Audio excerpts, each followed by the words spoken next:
Welcome again to another episode of the Spire, the City Must Fall actual live play, The Lamentation of Stone and Silk. When last we were with our, I would like to call them adventurers, but they are not adventurers.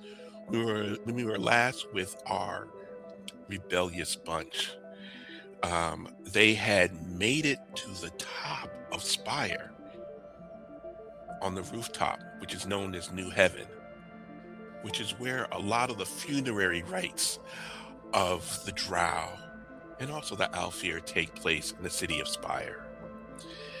They were able to hitch a ride along with a particular funeral procession that they got into by pulling different strings with the mortician executioners. Yet as soon as they arrived in New Heaven, about 2 blocks away from them, was a huge explosion. And it overwhelmed them, and they saw people running from this horrendous explosion. They saw that some of the stone on some of the buildings had melted. And it was running like wax. People were tore their eyes out. Some people had thrown themselves from tall buildings, and also some of the glass had been turning to gas, and there was basically remnants of greasy black tentacles dissolving into like mucky pools of everything. It looked to be as though it was some type of demonic incursion. Now, for those who don't know, in Spire, lots of types of magic is tolerated. And in theory, you could study demonology all your life as long as you do not practice it. It is akin to playing with nuclear weapons. And this is why it is outlawed in all of Spire. And so now, as we are on the scene right here, we notice also that there are food stalls nearby where, different foods that are sold for funerary processions, things of that nature. Also, there are garment stores that sell particular funerary garments and things of this nature. People are running away from this incursion, but they're falling right about where you guys are. That's basically where their strength is giving up. And what is moving real quick into this particular area, you see the ice boxes. Now, the ice boxes are the guards of New Heaven. They wear skin tight black suit, covers all their body, only covers them pretty much from head to toe, with only their eyes and mouths kind of present, kind of like old school ski mask. And then over that, they have a thick sand yellow uniform over that, and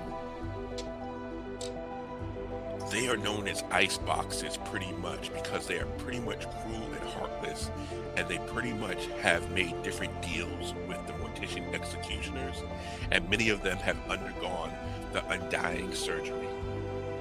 The undying surgery is a surgery that is usually only done for the very wealthy in Spire, and usually only in Alfir.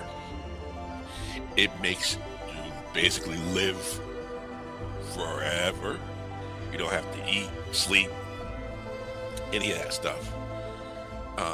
And it may be seen as giving a gift to these Drow, but this is basically just a way for the Alfir to control them. So they're very, very cold-hearted.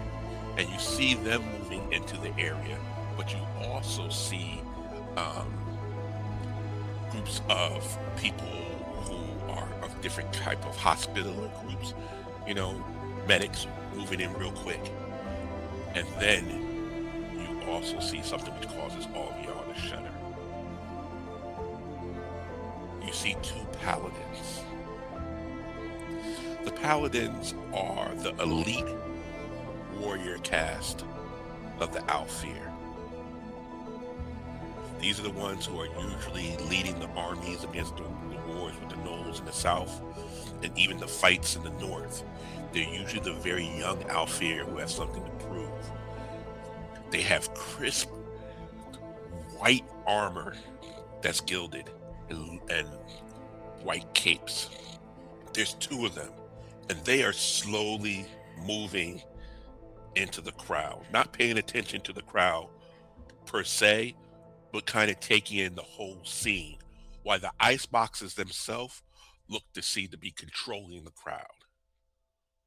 You know, and amongst the crowd yourself, you also see, um, all the different levels in terms of the economic levels of drow there, because there's a different combination of people who were there for different funerary rites.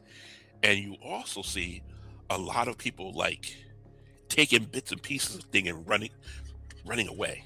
Like you see some like give up some of that goo and like kind of run away. You see others that you definitely look like they're looking for different things, and they pick up different things and they're running away. And you guys are basically at the front of that. You're not noticed. You don't stand out because everything is chaos right now.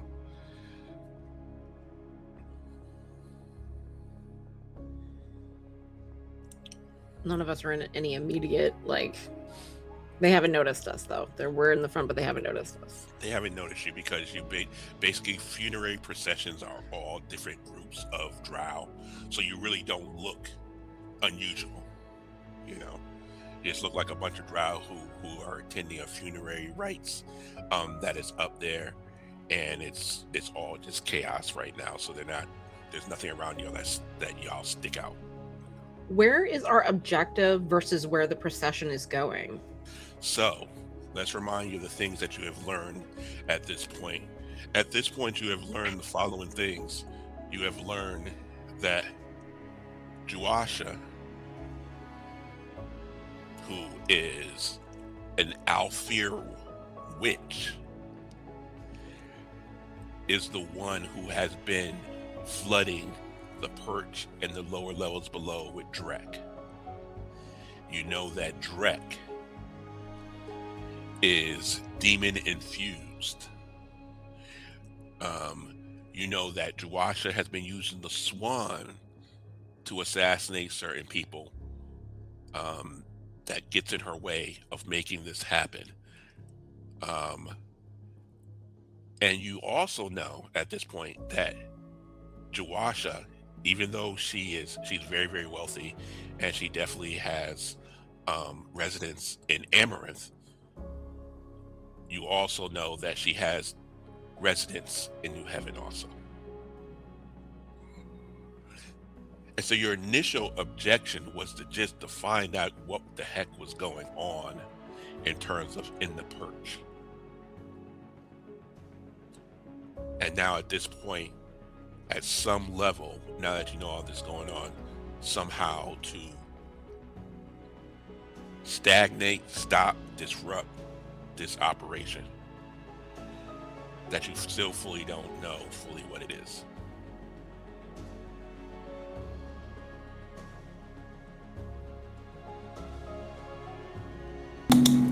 Are we able to tell the paladins they're looking for something, or they're waiting for someone? They're observing the crowd? Is that what you said? They look like they are observing the damage that from the explosion. Exactly. Okay. And do we know relative, because I think, were we headed towards Juasha's house? No, you had just arrived on the level of New Heaven with the funerary procession that you were with. Okay.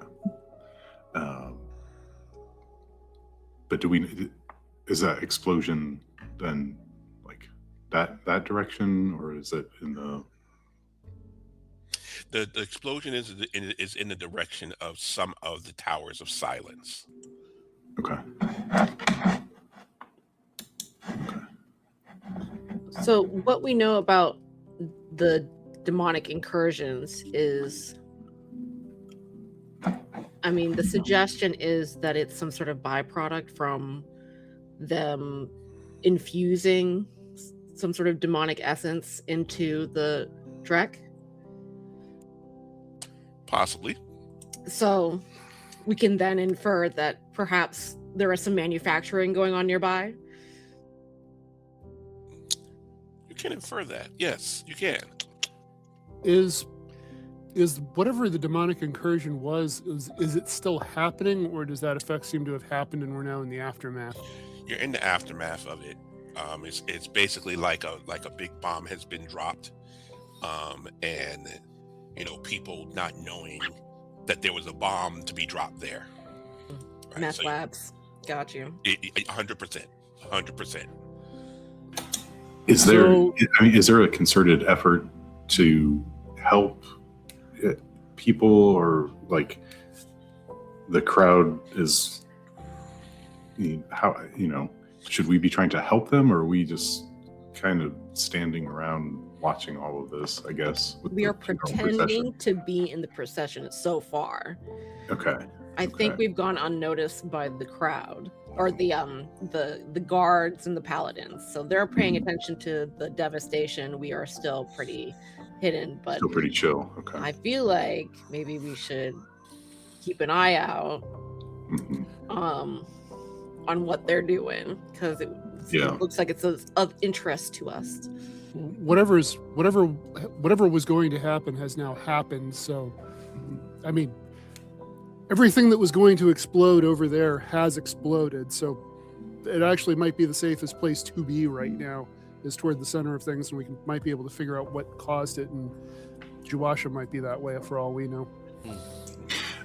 Is there a sort of like a passive investigation check that I can to observe, the crowd, like looking for, people flee, I guess, weirdos trying to flee the scene. Let's go with where we at? What do you have as your set? Do you have investigation? Yeah. Okay, you have investigation. How about in this instance, investigate an occult? We're just gonna go. Oh yeah, you know what? All right, I'll give you that. Okay, because I'm kind of looking for that that clue, right? That demonic, that tell that we're trying to pick up on. 3d10. All right.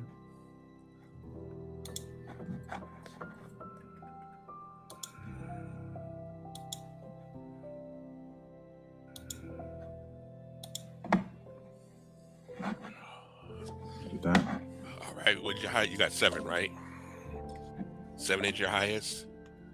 I think so. I didn't actually see it. Yeah. I didn't see the result. No, I got it. It was 7. All right. You notice that one of the group of like I said, the kids or different people are like getting certain parts of the pardon me, I just lost all of y'all. I'm trying to find where y'all at. Oh, okay. You notice that there's groups of like a group of 3 who is pulling up some of that black, oily, greasy substance. Okay. Are they like? I mean, are they like scraping it up? Or are they like it's ropey, tenderly kind of? No, they look like they're scraping it up real quick. Scraping it up real quick. Mm-hmm. But one of them noticed you looking at them, and you took 1 stress in shadow. Okay. Oh, okay.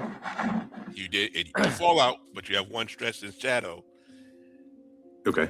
All right. I've got 1 shadow resist. Oh, you do? Of course you Yeah. do. Okay, so you're good right now. You're good. All right. So, but he's like he was like. Nah, he noticed giving me a look, you. or?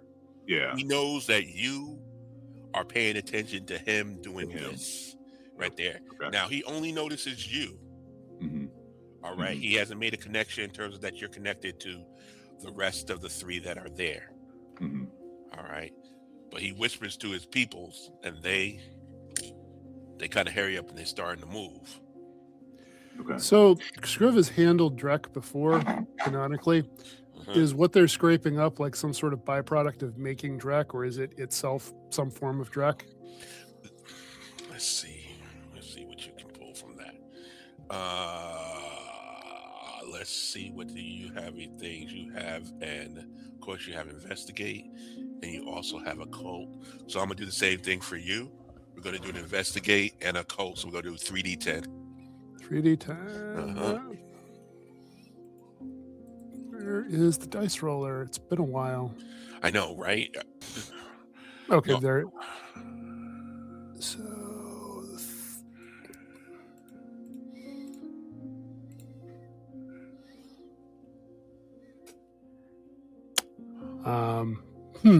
Yeah, you don't know. You have no clue.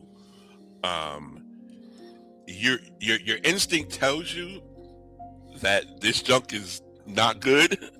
But whether it is a byproduct of Drek, whether it's a precursor of Drek, whether it has, nothing to do and just was a dressing for something, you don't know. I rolled 3 1s. I'm pretty sure I think this is ranch dressing at this point. But anyway. Yeah, but please do not eat it. Okay, please do not eat it. All right, let's just save it right there. But those 3 guys are moving. It looks like they are moving in unison, and look like they're gonna move off out of the center of all the commotion and everything.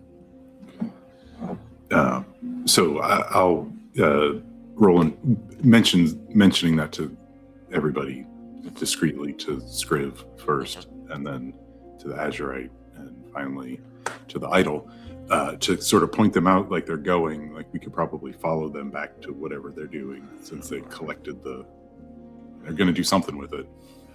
All right. Sounds like a plan. Yeah, let's All do right. it. Who has stealth? No, I mean, who has sneak? not me. Anybody? Nope. Scriv, you don't have sneak? No, probably Nope. not. Nope. Oh, you This guys. is gonna go really well. You guys suck. Okay, Lord. So no one even gets to lead you all. That would help. No, Okay. I'm really good at attracting attention. I'm the opposite of The- that, actually. Right. I was going to say, I have a knack that I can still assign for this. Oh yeah. session, Okay. so You want to maybe my knack is not for being stealthy, but somehow still being lost in the crowd. You know what I mean? Like, Okay, I'm gonna let you do not that. not necessarily stealthy, but like, I'm gonna let you use that. Okay. So it's on you. yeah. Okay. It's on you. Okay. So what's gonna happen is, because it's a knack, Mhm. you're gonna do 3d10. Mhm. Okay. But because there's gonna be 1, 2, 3 other people, Mhm. it's gonna be 6d10. All right. Okay. All right. It's still on you though. So like, what's gonna happen with this though Yeah. is that if there's I'm getting ready to use that didn't happen. That's what that. If stress happens, it's going to hit you. Yeah. Okay. Yep. All right. Yep. Okay. So I want to see if I can do this as an action roll, because I think it would be like compel and occult, we'll say, are my most relevant ones, to like blend into the crowd, plus mastery, so that should give me 3 dice, and then on here it has a +3. So I think if I roll all of this now, that should give me the right roll. I'm about to find out. Yes, we are. Okay. All right. Okay. All right. So you are able to basically lead everyone, kind of snaking through the crowd. Yeah. peeking around the corners, peeking around the corners with like each of your heads coming out, like one, then the other one on top of the other, the one And on top of the then, other. and then one over here, the weird Yeah. angle. Yeah, you see them creeping, going, and you see them meet up with another group of drow, about 3 other drow. You're not close enough to hear what they're saying, but there's some kind of dialogue, conversation going back and forth, and the centerpiece seems to be what they have scraped up from the explosion. You guys are still all concealed. Does it seem like the one group is going to give that to the other group, or it seems like they're talking about it, and it also seems to be the Azurite clearly can see that it appears to be some kind of haggling going on. Okay.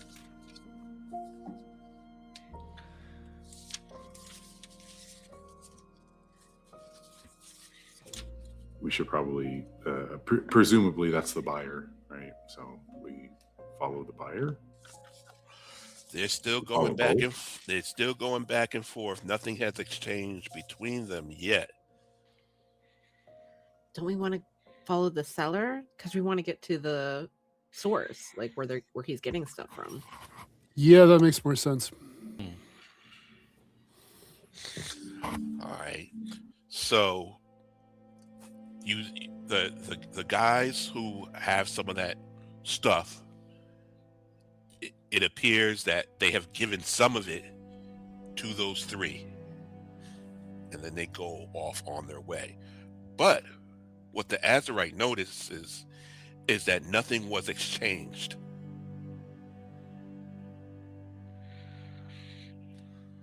All right. So the original 3 who scraped it up gave some of that to these other ones, even though there appeared to be some kind of haggling going back and forth. But no money, nothing was exchanged, but they were given a small portion of that stuff and sent off on their way. Do we have to split up? Last time we did that, you got turned into some sort of drinkware, so let's not. It goes badly for me specifically when we do this. Yeah, let's not do that. We almost all died. I still haven't recovered the last time we split up. I'm still having horrible dreams about losing all my money. In real life. That's how bad it was. I don't want to split up. All right. If the guys who collected it still have more, then right, maybe they're going to meet some other. I mean, they're just handing it out to people who are experimentally just making whatever with it. Well, 3 guys, they gave a little bit, and those guys are making their way away. The other 3 How are the other 3 like dressed? I mean, are they similarly kind of just street they're all kind of or? They're all kind of haggard. Okay. They really all kind of haggard, and actually, some of these guys look like they may have even been closer to the explosion.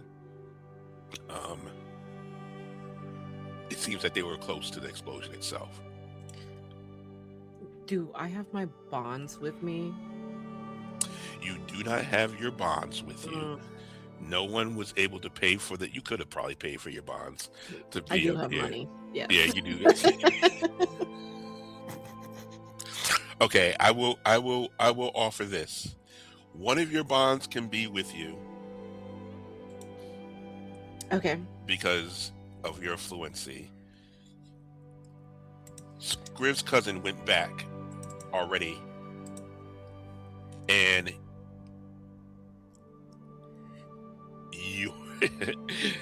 your bodyguard is still jacked up. Really, really bad. Really, really bad. Yeah. Are there any gutterkin running around up here? There may I've be. also got There may be, but they are not. They do not come out. Okay. Gutterkin in general, the official edict of Spire is that they don't exist, Hmm. and the unofficial edict is that they are disposable. So they keep very, very hidden. They're pretty much out in the lower levels. Okay. I think I'm gonna ask Marvin then to follow the other guys, and then set a meeting point at Gargoyle later. Okay. Roll 1d10.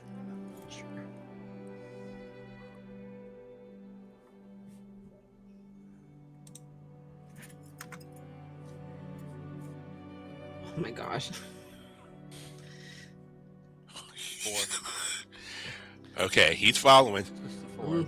Mm-hmm. He's following. That much we know. Mm-hmm. Is it possible for us to double back and get some of that material for ourselves? You can double back. Try to collect some of that goop ourselves? When you double back, the scene has been a little more secured than it was when you left. Mm-hmm. Mm-hmm. The ice boxes definitely now have declared it a crime scene. And right now they're primarily moving out, dead bodies, injured bodies. And they are, you can see, you haven't gotten that close, but you can see they're getting a little testy with anyone who's still there who may have witnessed anything. The paladins themselves are still kind of keep themselves aloof from the ice boxes. They are really, really dialed in and zeroed in on the specific damage caused outside of the people. They don't really look like they care about the people, but they are looking at the damages that has been done to the architecture and things of this nature. These are the paladins are Alfir, or they Yes, servants they of the are. Alfir? They're are actual Alfir. Alfir. Okay. Yes. And they, so I mean, would they fight demons? Like actually fight them? Or- Demonology is really, really different Mm-hmm. in Spire. Demons themselves don't really incarnate in like a physical form per se. Okay. Demons, because you have a cult background, also Scriv has a cult background. Demons are basically summoned by what's called an Eidolon. Mm-hmm. All right. And Eidolons are basically nuclear reactors, for lack of a better term. So they could be small, or huge or whatever. But so you're pulling that energy into that Into that container. device, Yeah. that container. Yeah. Okay. And from that container is that sounds that sounds like an explosion waiting to happen, weirdly enough. that's how you interface with demons and utilize their abilities and stuff. Uh-huh. Okay. Yeah, that sounds bad. Yeah. Ooh, okay. So I'm trying to think if we can. I mean, do we want to try to? I feel like attracting attention to the authorities wouldn't be the move right now.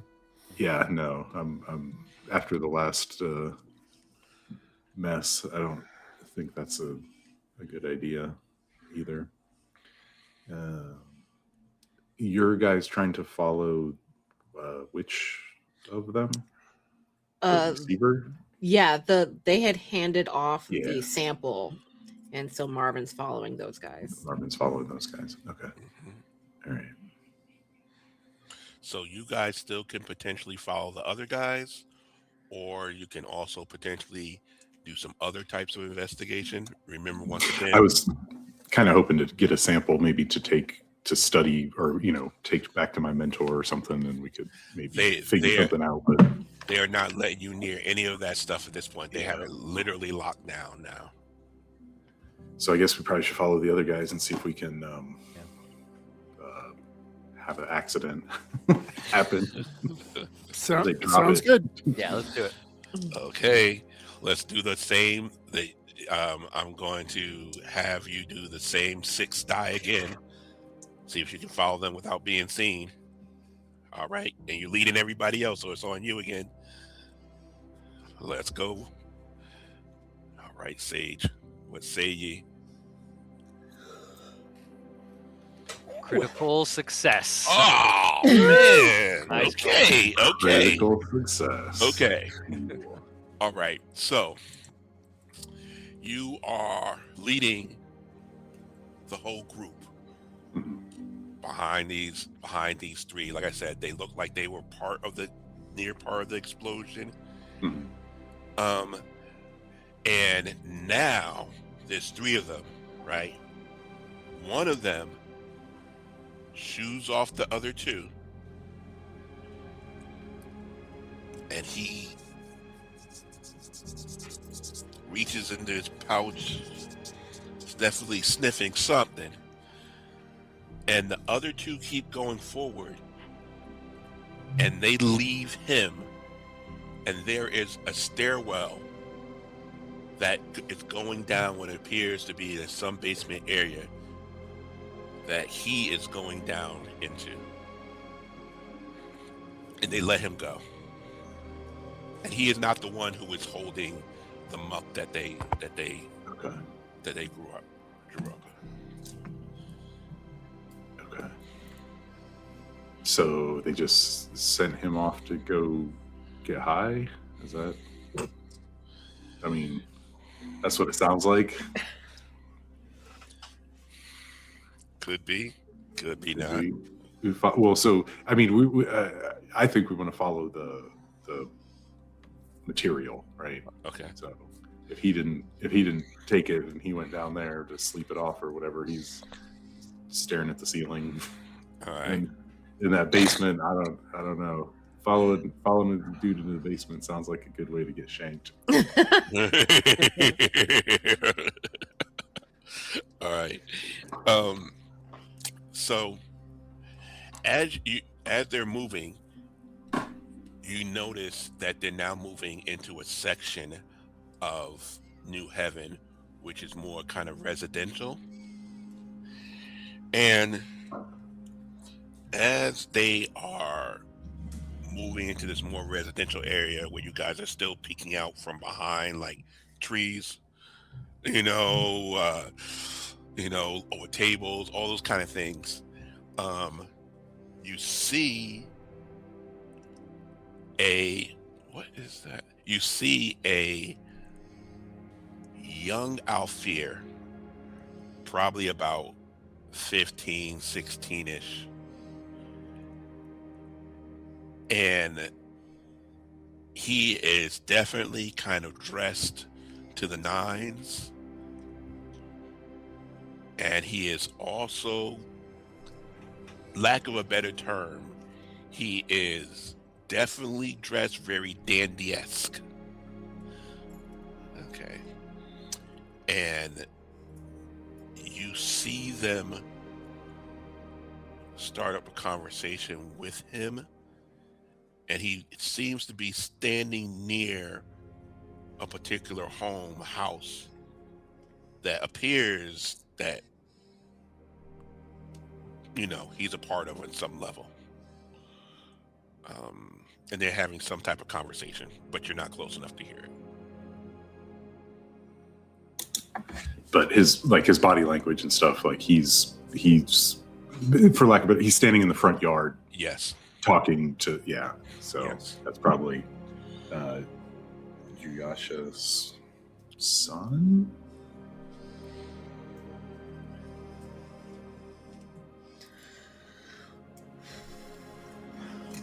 Should we get closer? We Try to listen should. in? Can we? Definitely should. Yep, let's do it. Okay. Let's recover if we get caught. Okay. Yes. Okay. feel like it's a bad joke. Like an idol, a sage, Mm-hmm. an Inksmith, you know, and an Azurite. We're in a bar. You know. So yes, they are talking. At this point, they haven't noticed y'all. But at any point that you all collectively, if you move collectively near them as four, they are going to see you.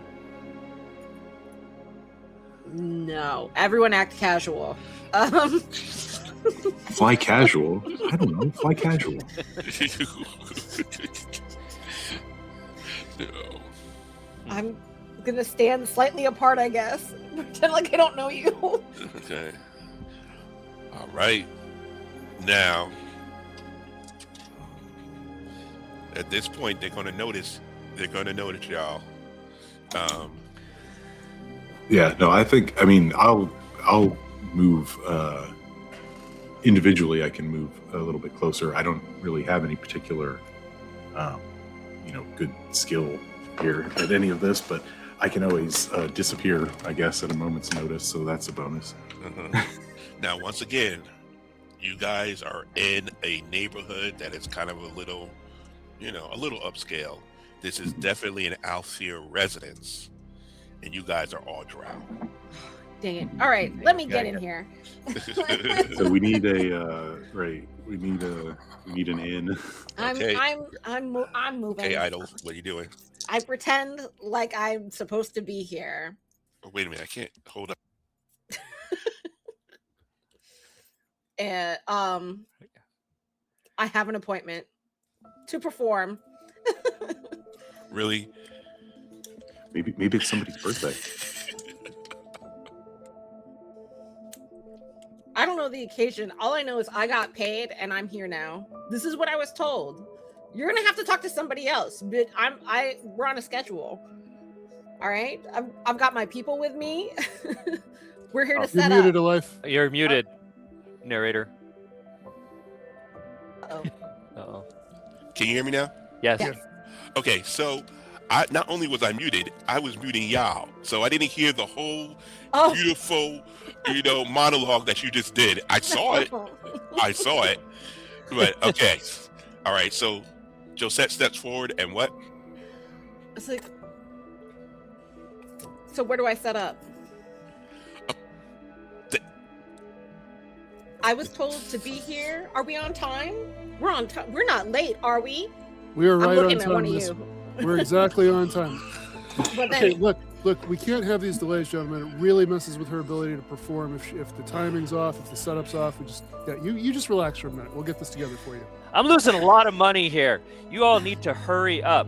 This is totally unacceptable. I'm gonna walk around like I'm the producer. You guys just let me know where to unload the equipment, and we can start getting it set up. can I roll Okay. deceive? Okay, so Josette. That was good, actually. Okay, so let's see what you have that can amplify everything you're doing. Of course, you have compel. I would say this will also be high society. You have compel and deceive. Let's use Yes. deceive, Okay. and let's use high society. Do you want to use any of your abilities?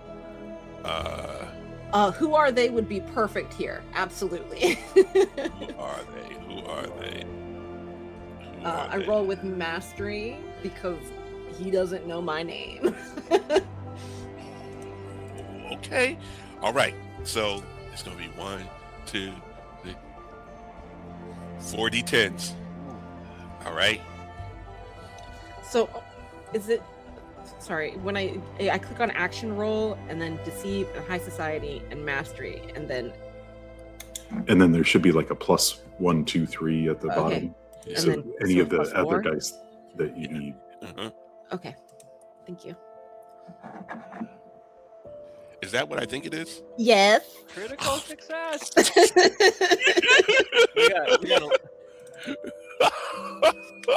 We did it. Okay. All right. So they immediately looked, kind of stunned, right? And the two who are talking to him, they kind of look to defer to him, and you hear one of them say, mention his name, it's like, Gabriel, is your mother planning some event? And Gabriel looks like he doesn't want to lose face. He's like, yeah, some event that she's planning later. I forgot about it. You know, what's that event that you guys are planning again?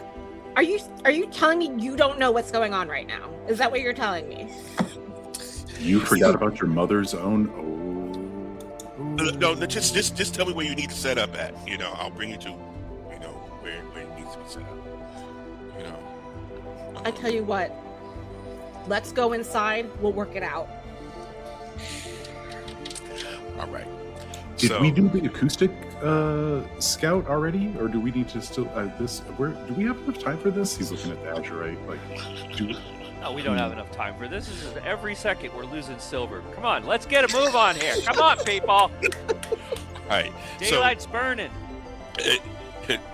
So he ushers you guys into the house.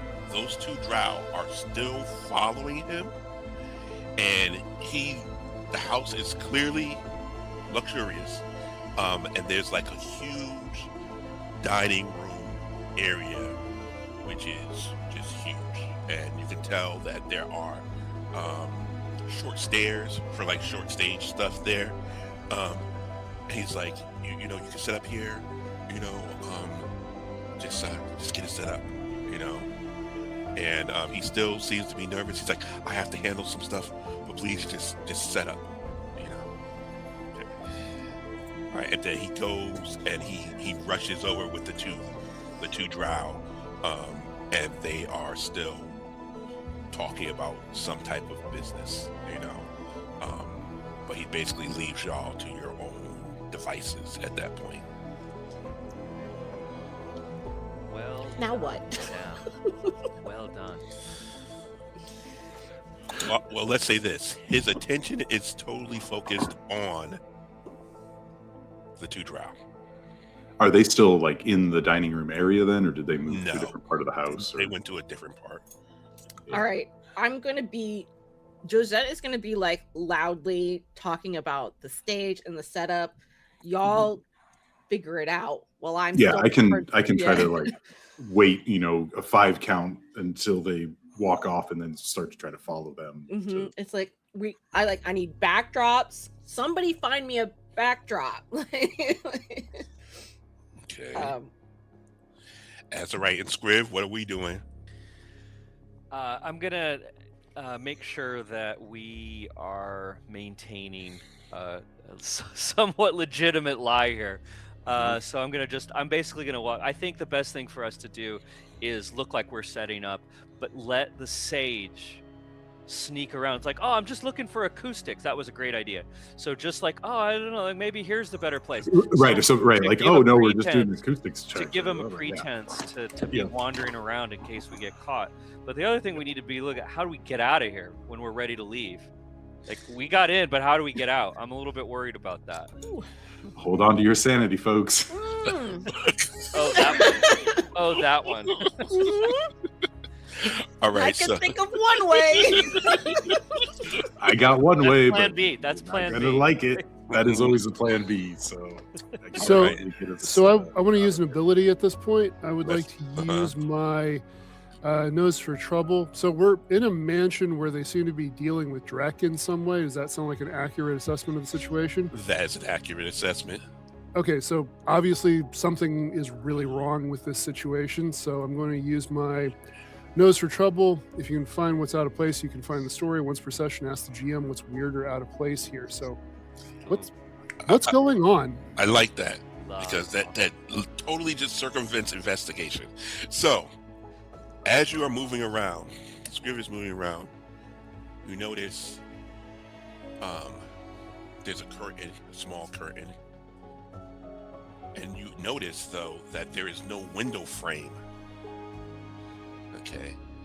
And you move the little curtain back, and you see a map of different portions of New Heaven. And you see 3 spots that are circled. All right. And you see there is one circle that is totally like X'd out. Now, if you guys remember, it was a long time ago in the beginning of the adventure, but one of y'all had information that a demonic incursion had occurred in New Heaven before. All right, that was the sage. All right, so you see marks for, like I said, 3 spots that are circled. The 4th one, that one's X'd out, and your eagle eye also catches that another one of the circles is within the radius of where the current incursion has happened.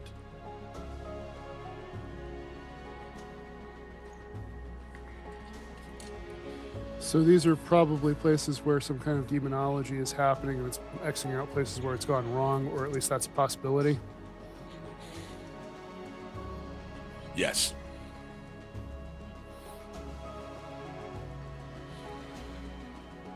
So if we can get to where the site of the next incursion is going to happen, we might be able to stop it. Right. So there are 2 that are circled. Of course, there's one closer to you than the other. Mm-hmm.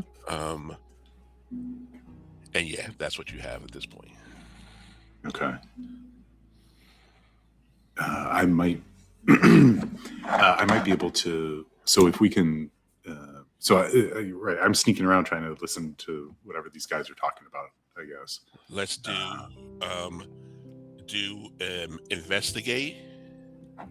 So we're gonna do 2 because it's not gonna be a second one for it. So Okay. do 2d10.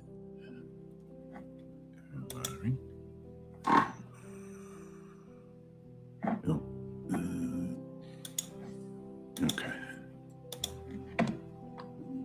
7. Partial Right. success. All right, you hear them mention a name. You hear them say, Grayler will not be satisfied with this.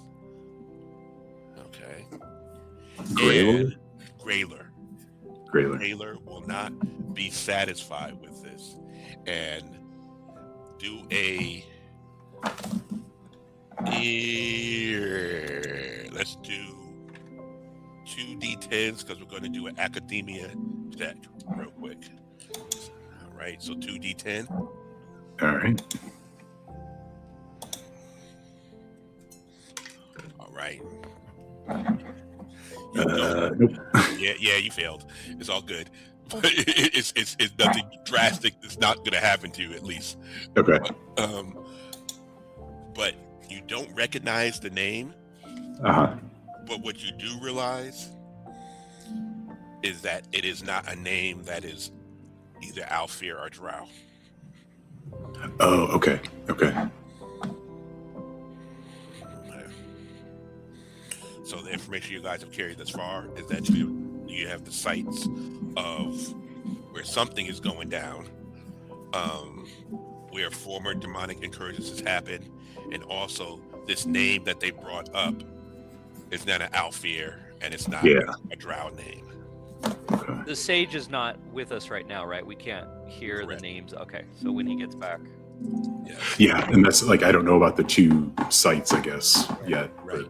But I will assume at some point you guys will all reconfirm yeah. at some point and exchange that information.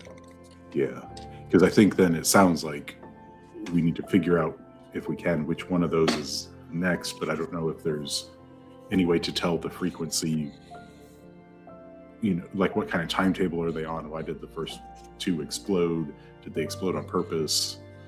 Is the 3rd one, or is it just a random explosion because of bad process, right? Unstable process handling. This sounds like a job for the ability that I just picked up, which is the next logical step. And the next logical step is the one where This stuff just writes itself. Once per session, you can declare something is present in the world if it would be there in a schlocky pulp fiction story. Of course, there's a gun under the bar, blah, blah, blah. If the GM or the group doesn't agree with it, the ability has no effect but can be used again later. So what I'm thinking is that in this room where there's clearly been some planning or something going on, somebody will have left their notebook, or somebody will have left a diary, or something that we can read that'll clue us into what happens and when. I was going to say we could try to confront those guys with thorned tongue so they can't lie to me. Also, but that's Okay, let's go. Let's go with the next logical step. 1d10. What do we got here? Come on. 1. Okay. That didn't happen. Somebody else. So this is what happens. You start to feel the sigils popping in the air. You start to see that reality is starting to mold itself around you. And okay, this might be a fallout. All right, you got some stress from that, and now we're rolling for fallout. Yeah, let's go.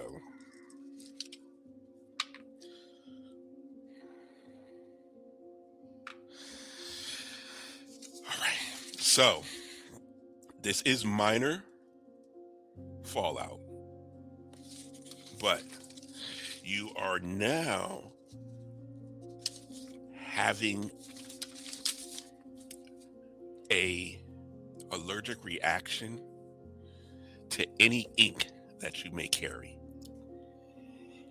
Any ink that you may be writing your stories with, anything like that, you're getting it off of your body. You're just throwing it away. All right. So we did not get to the next logical step. All right. So I'm going to run past the group this fabrication, this pretext that we could tell them. So I want to use Thorn's tongue to try to get them to tell me the truth, right? So, but I wanted them to tell me the truth about. I want to name both of those places on the map and say that, oh no, we're supposed to be setting up in one of those and see if they can, but I'm not sure. I'm not quite it's an idea, but I'm not quite sure how to get it over the finish line. If that makes sense. I want them to tell us which one they think is good, but I don't think we can really interrogate them per se. Hey, real quick, you guys seem to be more familiar with this neighborhood than I am. We're going to have shows upcoming in one of these two places. We're not sure which one's going to be first. Which one do you think would be the best to start with? All right. Perfect. All right. You're going to do 3d10. Don't mess it up. I would think that this would have been easier, but it's occult, compel and occult, right? Mm-hmm.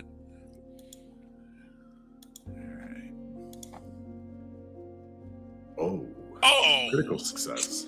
All right, so critical success. All right, so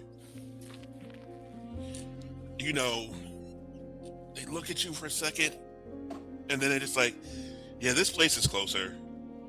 You probably do it right here," and they direct you to the closest one, which is nearby, and they're like, "Yeah, that's the spot."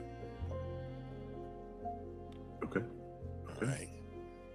Well, we better go start getting set up there, doing the sound checks and all the acoustic scanning and all that. So let's pack it up. Let's go. can't believe you got out of there. Okay, so you got out of this pickle, all right? And there are pickles in Spire because everything can be pickled, all right? So you guys are moving to this spot, but you are also moving. It's humid, and you also hear the carrion birds just above, just crawling, because this area that you're moving into is closer to one of the towers of silence, and you're definitely getting into an area that looks a little on the other side of the tracks, little industrial, you know, and you start to see just random, not that many more like out of the ordinary drow in the street, but they definitely look like they're cruel. They definitely look like they don't like y'all.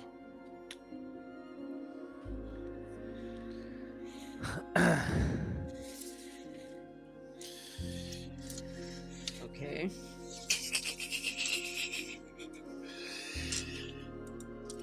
And the more that you walk into this section going toward the building, which is the building that has been marked, the more that it looks like you guys look like, you know, the college kid who is storing drugs on the other side of the railroad track, you know. And they're definitely looking a little bit at the Azurite. You know, and you see them kind of whisper, some of them whispering, you know, some of them doing a little this right here, you know. They're checking out the idol too. Mm-hmm.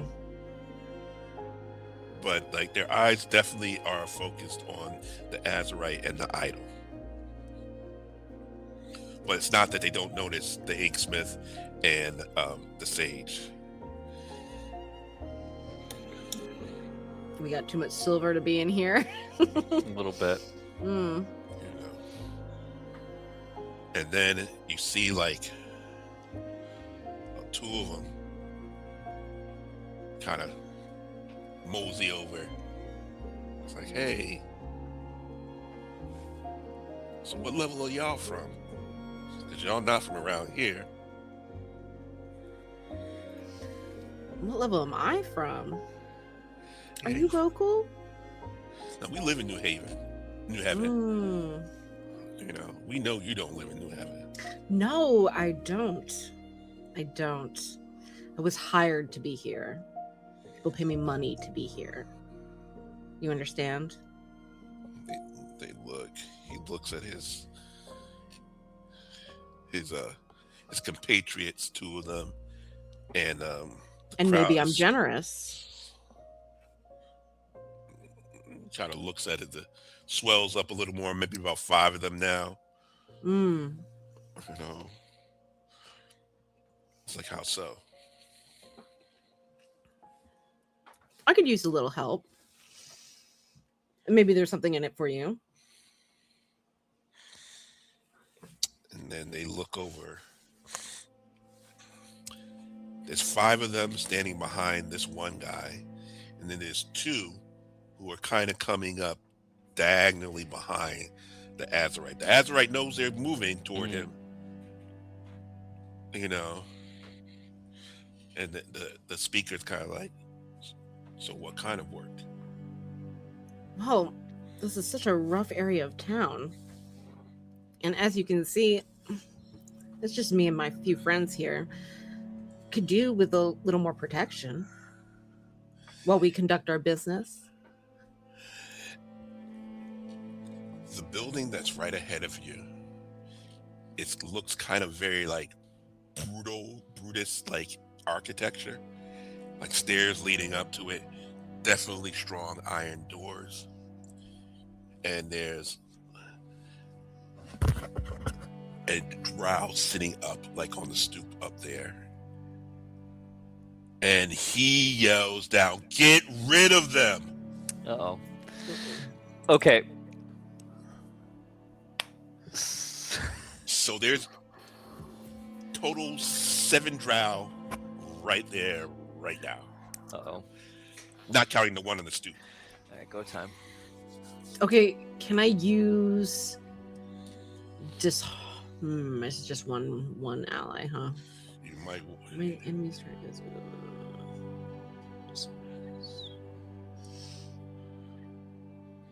While you're working that out, Scriv is going to say, I don't remember the name, but the Alfir who he did his durance with, Yes. he's going to say, we're here working for, and then that name, and he's going to say, are you sure you want smoke with him? Okay, let's see what Scriv can pull off with that. And let's go with we're gonna go with compel. All right, Scriv, you're gonna try it. You're gonna do 2d10. Okay.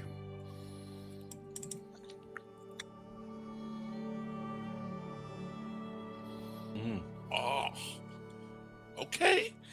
All right, so 11. 2 of them. All right. Upon hearing that you mentioned like an outfear of any type of note, start to look, shifty eyes. And then the main one though, he's like, watch her. And then the others then they get really like scared. And they keep going forward. They're slowly like coming in towards y'all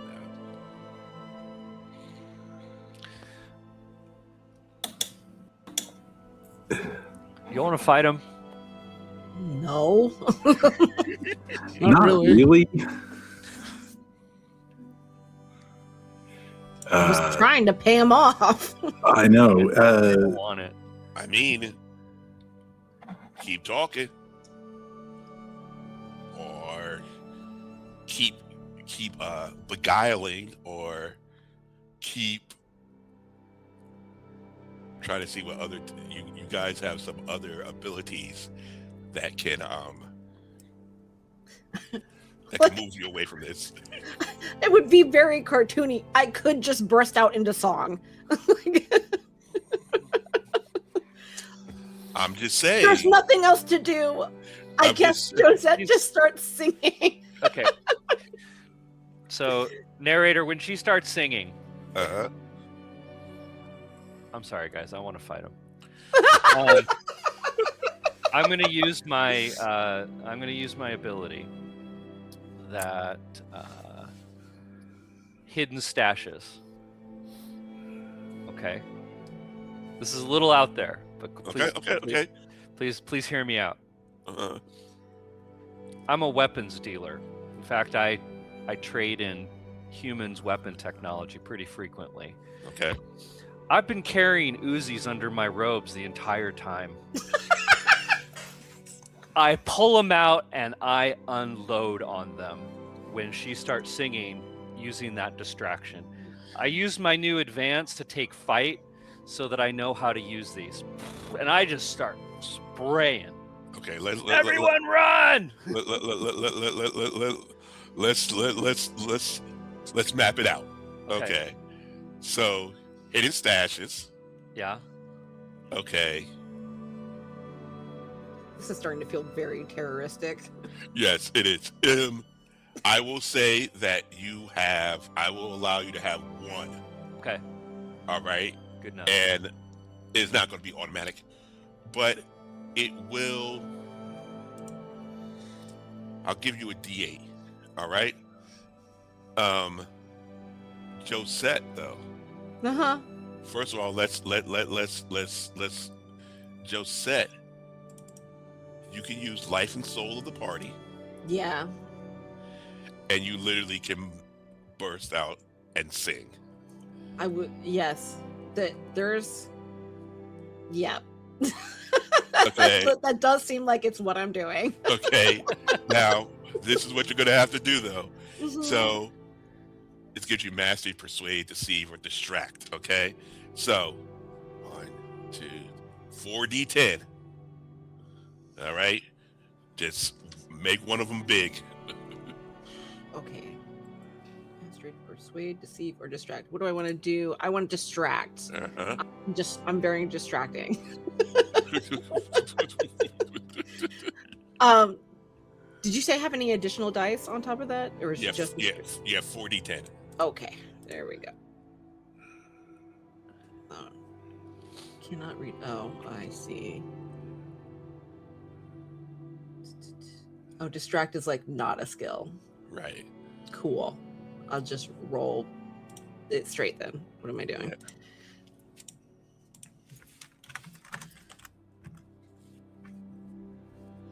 Whoa. Oh, that was almost a 10, but you got that 8. All right. You got that 8. All right. So, Josette, you just have to tell me one thing. Uh-huh. What is the song that you are singing about? I'm singing The Villain I Appear to Be. All right. We have Prosper. He pulls out the gun and he shoots. All right. You're going to have fight for that, right? You have mastery. I You have mastery. don't have mastery in fight. I just have fight. You have fight, but when you're using that particular ability, the other ability that you were talking about, Let me pull it up real quick. it was So the ability is hidden stashes. all right, so you're doing that. Okay. Yep. So we're going to do 2d10. Okay, 2d10. Yes.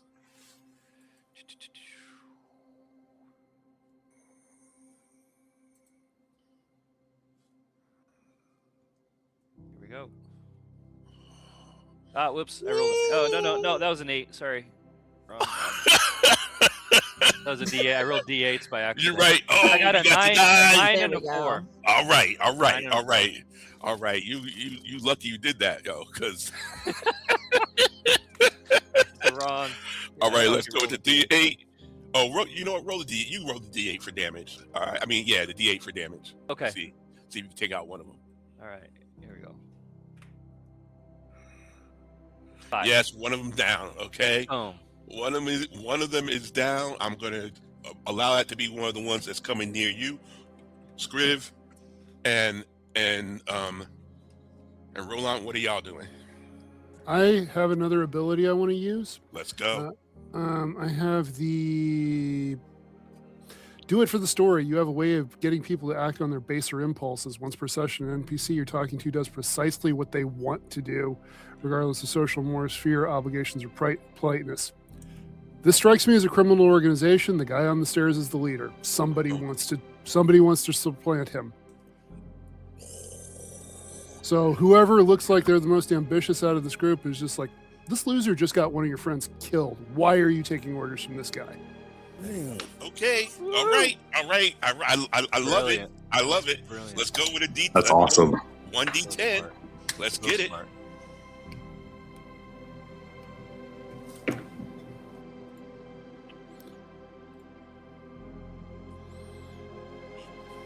Okay. So one guy definitely does take the bait. He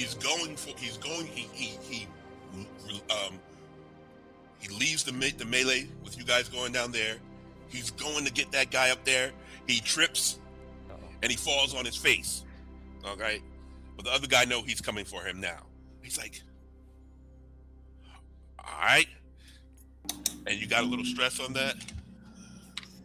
But we good. There is no fallout. Okay.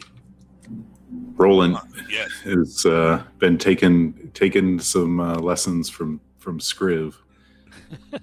So I'll move up to the closest guy and put my hand on him first because I have a knack for reading psychic, like latent psychic energy. So Okay.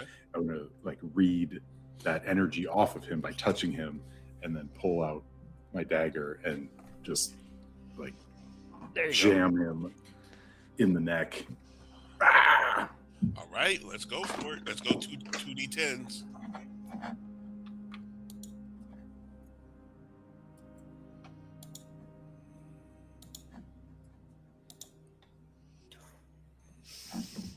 Oh, nope. 5. Okay. So Or I can try to use that didn't happen. How many times can you use that to happen? I can use it once per session, and then I can try it a second time if I want to take D6 mind stress. Okay, you tell me what you want to do. So yeah, I'll do that. That didn't happen. We'll just, All right. try that again, and hope for better than a 5. Hey, 9. See, that's All right. that's a lot better. That's better on that. Oh yeah. But you're still gonna take the stress. Okay. 3. Oy vey. All right. You got some stress going on here. I mean, you got some fallout going on here. And the fallout that you have going on is blood fallout. Mm-hmm. And let me find the Vermisian.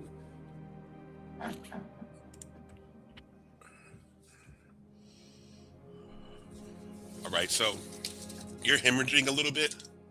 Okay. All right, you're hemorrhaging blood a little bit out of your arms. All right, and what you notice, what they don't notice, is that the pulse of you hemorrhaging seems to be on the schedule of some of the tracks of the Vermisian. So it's almost hemorrhaging at the time that certain trains and stuff would have stopped along the Vermisian right now. Okay.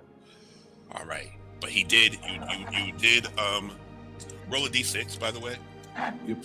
For the damage to the drow. It's gonna be half. It's actually D3. Yeah. Yeah. It's a D3, right? Yeah. So 2. Yep. All right. So one's cut up. Now you hear. Now Josette is still singing her heart out. All right. But that guy at the top, he's going back inside. All right, that big iron door. All right. So it's still on y'all. They're still like closing in. The only ones who are engaged with y'all are the only ones that y'all attacked. All right. The other ones are kind of still caught up with Josette right now, even though there's a whole bunch of craziness going on around them. So there are basically 3 who are engaged.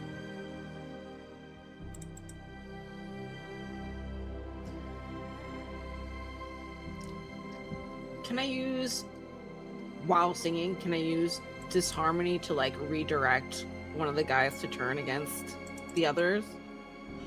Okay, let's see. Interesting.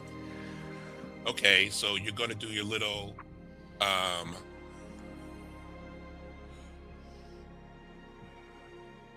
yeah, you can.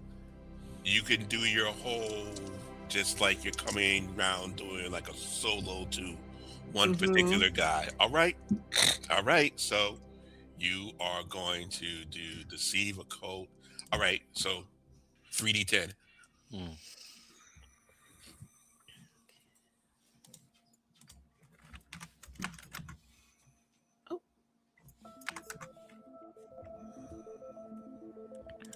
Oh, you got that 10. All right. So Good. he turns around. He's, he Heavy eye contact. Let's go. is like, your words are like synthesia to him, right? So he's like, he starts to feel it, starts to see colors, your voice He hears is like, the horns. he hears it all, and then he just smacks the dude next to him. Just straight smacks him. It's like, how dare you? The audacity, and he's very, very much in rapture, very, very much so. And now anyone that's kind of getting close to you, he's smacking. That's all he's doing. He's just smacking them. There you go. Very Jim Carrey type of smack. Everybody. Okay, so I would say that he has 2 near him. There is the one, so there is basically the 2 that are left, actually 4 that are left, there's one that's been injured with the gun, there's one that's also been stabbed, and there's another one that hasn't been kind of injured. But he's caught up just in general in the performance. He kind of wants his own personal contact, but he's still enjoying it. Okay. Nothing. The guy who has gone in has not come back out as of yet, and there's a whole bunch of mayhem going on out here. What do you guys want to do now?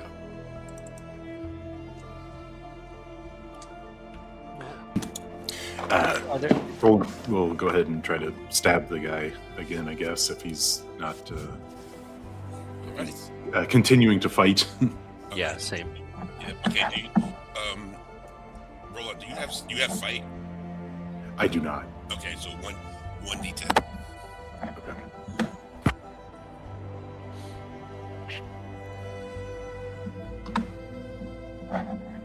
Ooh, same thing happened again.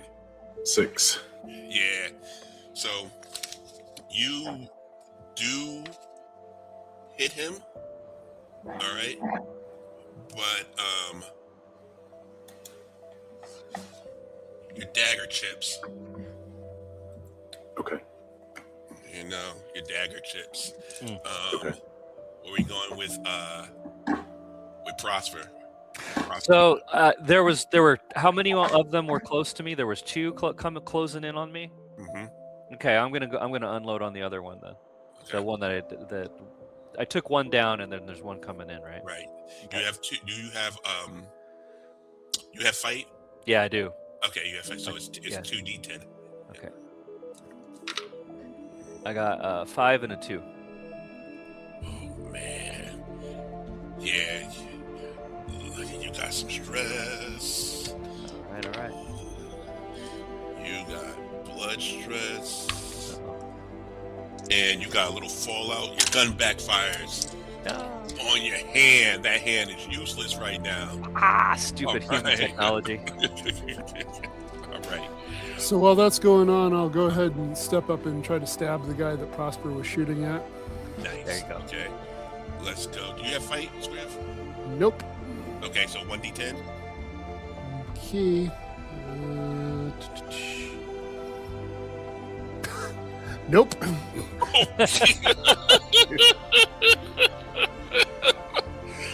All right. So you miss him, right? You got some stress going on here.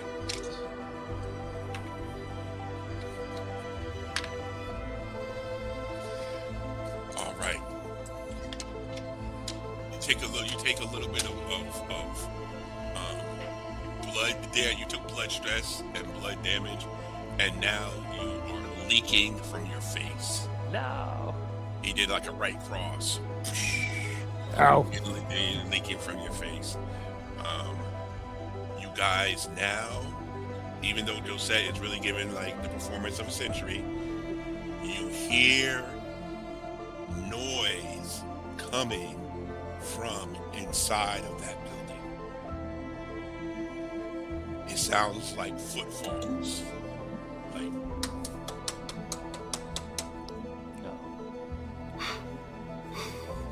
Great idea. Let's run. Yep. Uh-huh. Time to go. I think it is officially time to go. okay. Is there any particular direction, place you're going, or y'all just booking it out of there? We should. I don't want this to be for nothing. You know. I mean, we should try to keep getting to wherever it was we were trying to go, Yes. but really anywhere is preferable to here right now. Okay. I'll like put my hand on that guy I've entranced. I'll put my hand on his shoulder and say, hold the line for me. Like Okay. All right. He is definitely holding the line. He is smacking. and if you want to see me again, I'm at the Feather Club. His eyes glow up. He's like, oh. So he's doing an extra job. You guys are booking it out of there. Between those who have been injured, the confusion, everything, they're kind of they don't move from there. Okay, so they're not chasing y'all. They're kind of like collecting themselves. All right. This building itself, though, that was just the front of the edifice. Okay. There are two alleys that go around the side of it, either side of it, and you can't see the back of it. But yeah.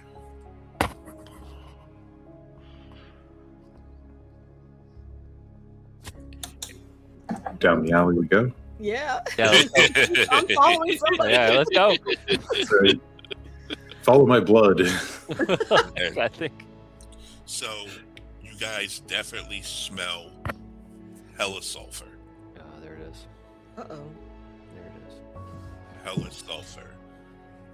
And you hear a small creak. Yeah, kind of like that. And right out of kind of like a cubby almost door, you see a small drow child come out.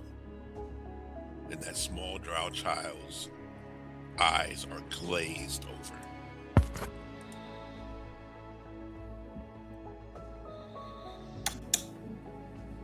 And they seem to be totally entranced with something, and they start just walking slowly away from the building. I'll approach the child. Okay. Hey. You okay? Child just kind of looks up. And then their eyes kind of flicker, kind of like an insect, like like that. And then the pupils, for a second, become like a burnt orange, and then they go back to the normal shade. That's alarming. Yeah, the child isn't moving though. Like once you talk to them, they kind of stopped. I think there's something wrong.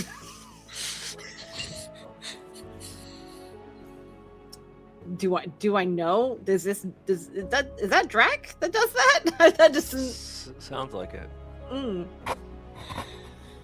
I've never touched this stuff, so I have no idea.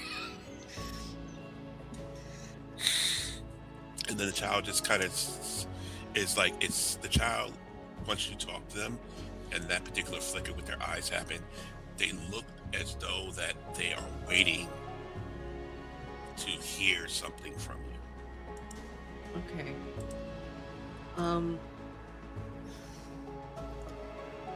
Do you know, do you have parents, child? Do you know where your parents are? I have to go to the Swan. Absolutely not. So that little drow child mentions that they have to get to the Swan.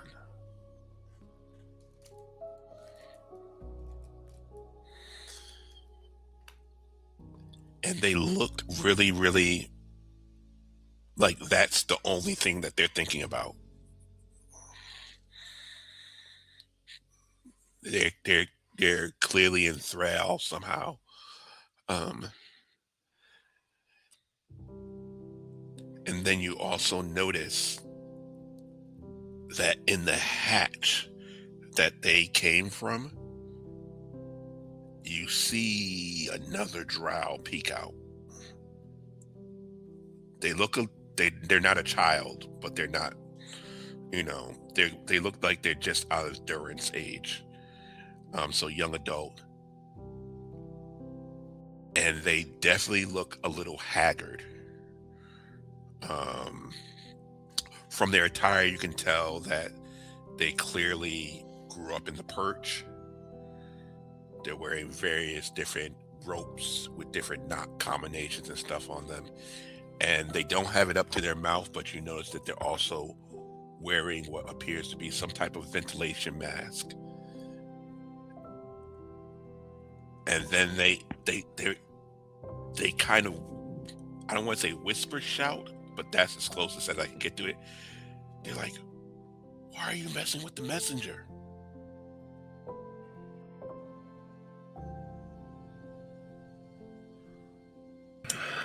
Um, what messenger? I don't know what he's talking about. And I turn to the girl and I say that the swan will come to you. Just stay here. Okay. And upon like noticing that child not moving and the child kind of staying with you, that drow becomes a little more nervous, and then their eyes kind of widen up. It's like, oh no, Gabriel's coming. He ducks back down into that particular door, and from behind you, you see Gabriel coming with those 3 drow that were with him. And they seem to be really, really focused. And he sees y'all, and he's walking straight to y'all.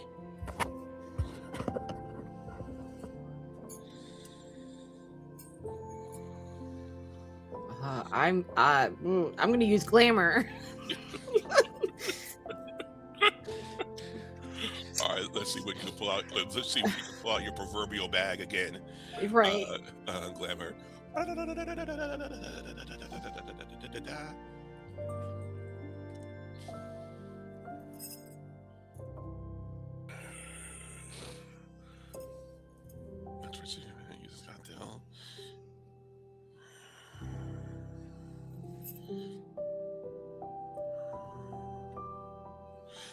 Okay, so he's walking. He definitely seems to be agitated. But then, as soon as you throw on the glamour, you know, it's all like little sparkles in the air for him. He's like, oh, I must have not looked at you that close before. So he is definitely focused on you right now.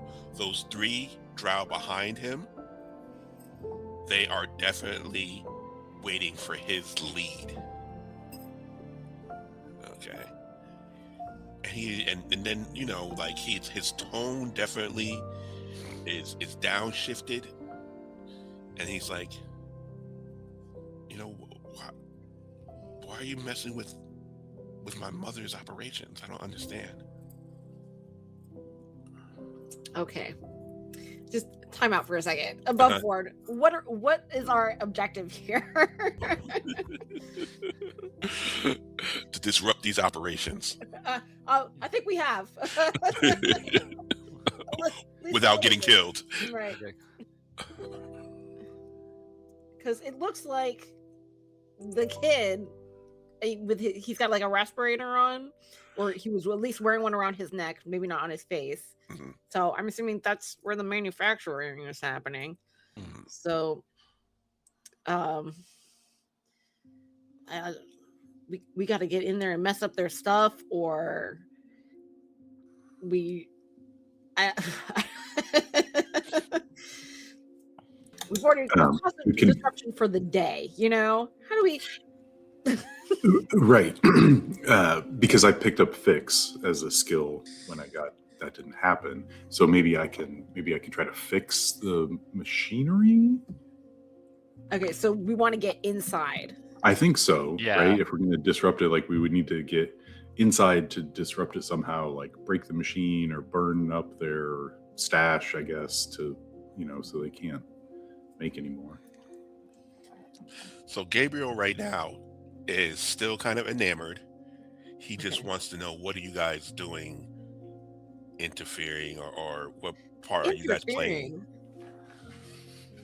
This poor child stumbles right into me. She seems to be in some sort of daze. I'm very concerned. She looks unhealthy. But we were directed to go here after speaking with you. And this whole day has just really been kind of a wash. Compel deceive. Let's go 3d10s.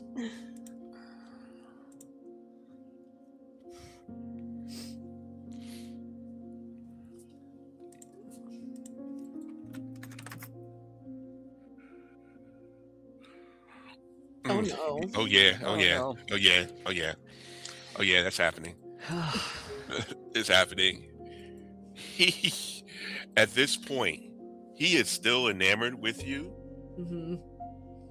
but those other three behind him, they push him aside and they're like, they reach for that child. It's like the messenger has to go. All right. So they're yanking that child and sending that child on its way. And they're walking with him, but Gabriel's still there, and one of them is still there. Gabriel's still kind of enamored. Two of them is taking the child away. There's the one who has the respirator who went back inside, and then there's one standing next to Gabriel, still trying to figure out what Gabriel wants to do.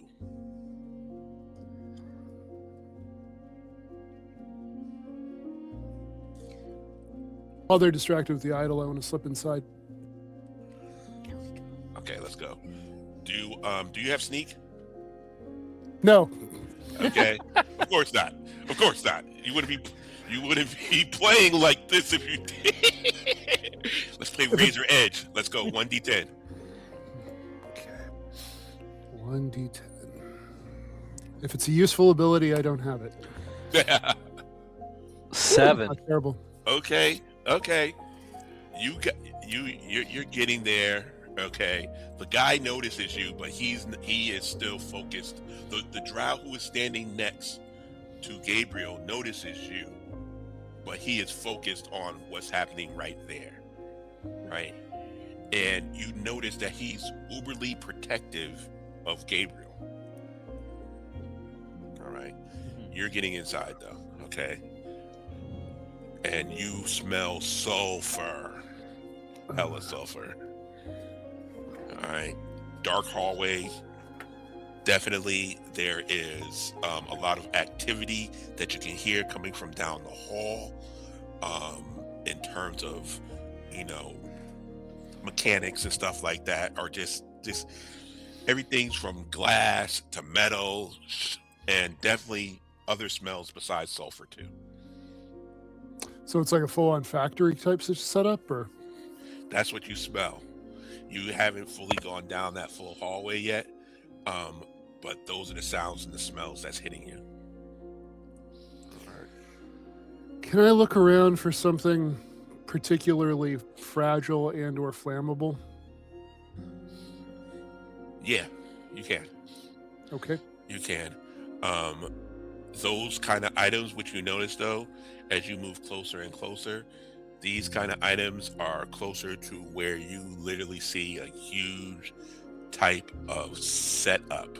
Can you give me a 3d10? All right, because we're going to do an occult roll and an investigate roll. All right. I did something wrong there that didn't. Hold on.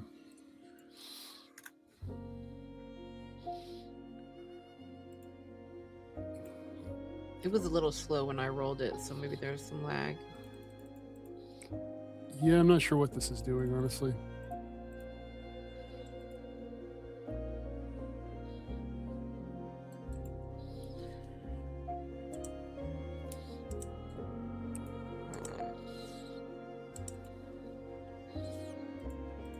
Do you have any I'm detail? good.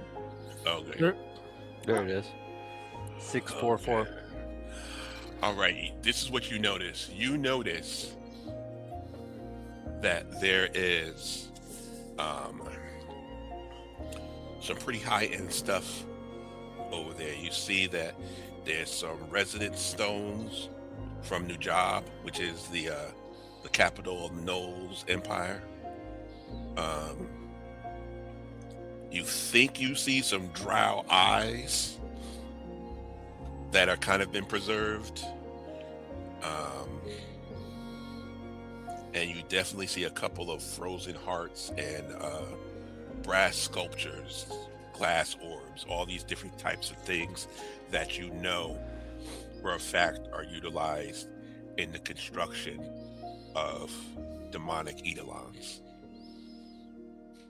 All right. Is there anything that if I break it, it just turns this whole thing into a shit show? Nothing that you know of. Okay. And we're talking about nuclear levels here too. Now, Okay. Gabriel, is still trying to figure out why you guys are here and what. I'm trying to make this more confusing. We're doing a who's on first kind of thing at this point, you know? Okay. He's like, my mother's operation has to continue running smooth. Well, I don't have anything to do with her operation. Why don't you ask her doctor? Yeah, I'm confused. Okay, so he's definitely confused. Okay. Gabriel is definitely confused. The other drow that is not as enamored with you, though, he looks like he's getting fed up. All right. And Gabriel also, once again, Gabriel is he's dressed very dandyish, very, artistic, artsy wise, like he definitely doesn't do the work that these guys do.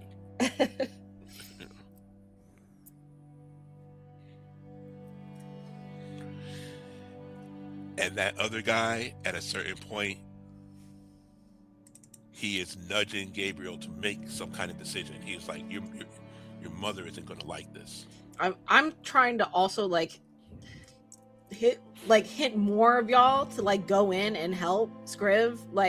I'm just all right, I'll try and get in.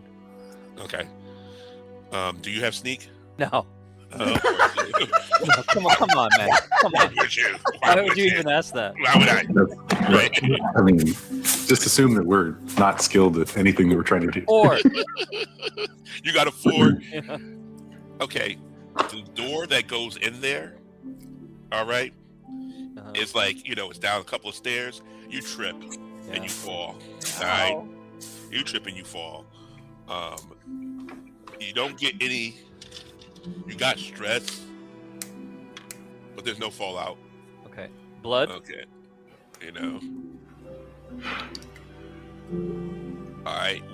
What for Missy? Are you trying to? Yeah. No. So seeing that, then Roland kind of shakes his head and mumbles something about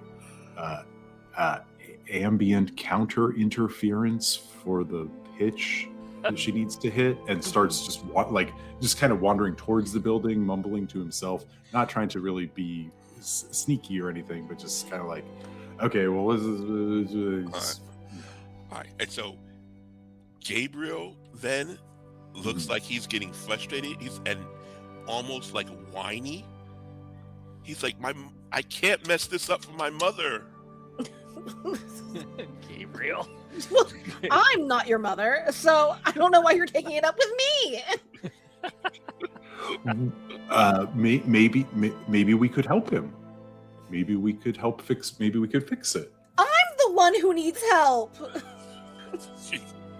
He is definitely confused, and at the same time, he's losing his shit, because he is having a little crybaby kind of meltdown. I start crying. He's totally confused. He does the other drow. I'm also waving Roland inside.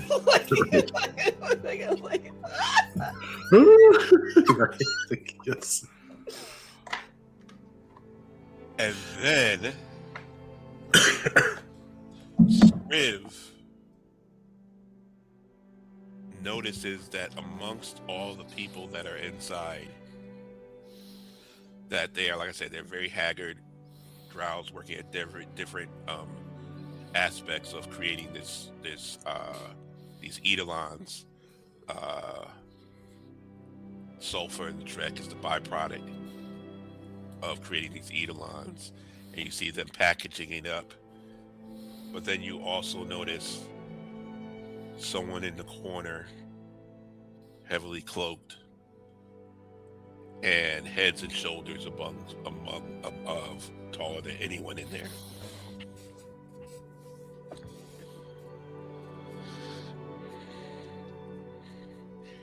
And everybody stays away from this individual. And when this individual walks by, they scrunch up a little more. And then you see what looked like one of the drow appeared to be doing something that wasn't in order. And you see the hand of this individual comes out and just slowly grabs their shoulder, and slowly just massages their shoulder.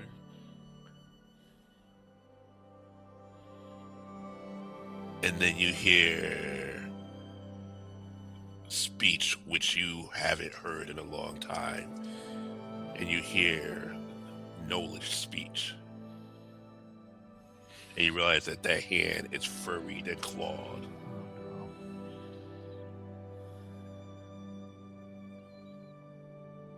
And it draws just a little blood from that drow's shoulder.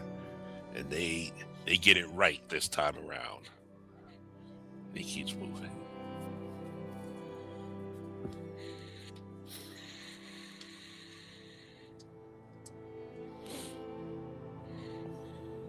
And the drow on the outside, next to Gabriel, is losing his shit too.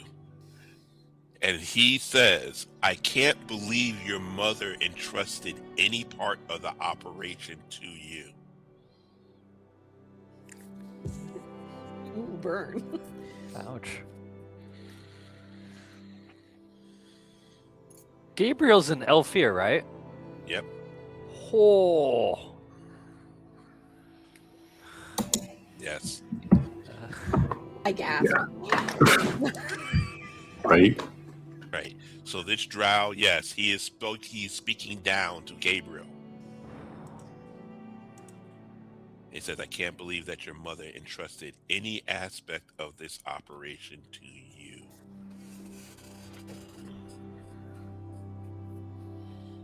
And Gabriel looks like he's about to cry. Are you gonna take that? Good. Yep. He is besides himself. He's still crying. Oh my god. He's literally crying. Jesus.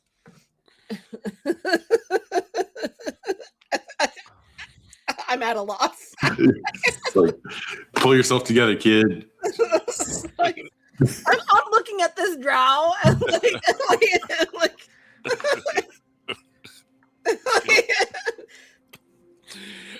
That drow now every day. He's looking at y'all, and you see he's making certain, you see like the wheels are turning in his particular brain, and he's like, enough of this. And then he has his particular dagger, and he stabs Gabriel in the neck. Ah! Why did he do that for? And then he drops his dagger. And he says, man, his mother's going to be upset that y'all did that. Did what? Oh man. And he clearly just walks away. Okay. I run inside. Hey guys, we gotta go.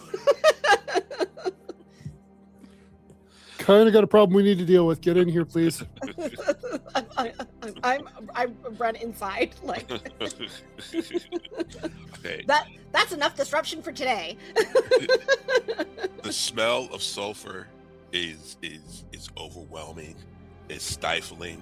You guys are at the point where you can also see what Scriv is seeing. You guys have not made it into the room proper itself, so you have not been noticed by anyone who is in here. The devices that I described, anyone who has the occult domain recognizes some of those items. And there is about 30 drow in here who are working. And as I said before, by their attire, you can tell that most of them are from the Purge. And you can also tell that some of them definitely are addicted to Drek also. The knoll itself is just slowly walking around the room, just kind of like double checking people's procedures and things of that nature. So there are glass orbs and frozen hearts. Yep. How big are the glass orbs? Glass orbs are probably about the size of a crystal ball. I'm going to pick up a glass orb and yeet it at the knoll. So here's the thing. That's in the center of the room, so you have to get to the orb first. Oh, okay.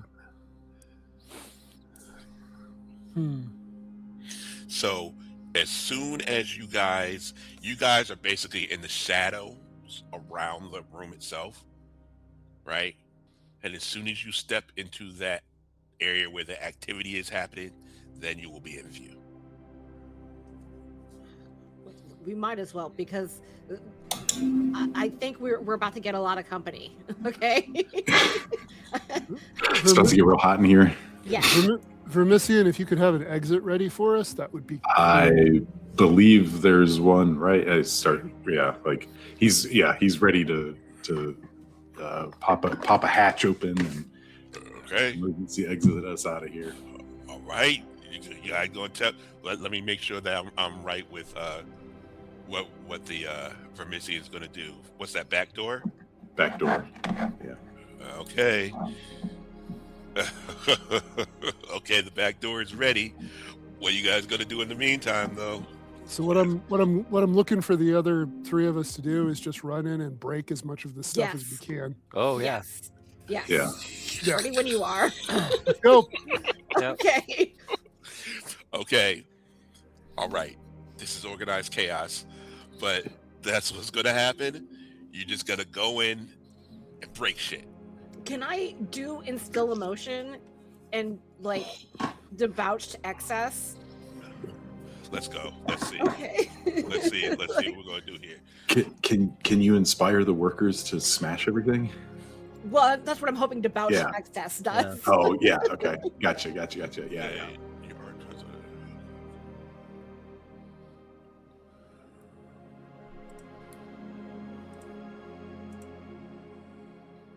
You have to perform it for an hour or more. Okay. So we can't do it still in motion. Okay. But do you have anything else that you can put there? I mean, I could disharmony one person. Okay, I will give you this. That there is a person close enough to the shadow. Mm-hmm. Ooh, I do a little whisper in their ear. A little whisper in the ear. All right? Deceive in a coat. So you're going to do 3d10s on that one.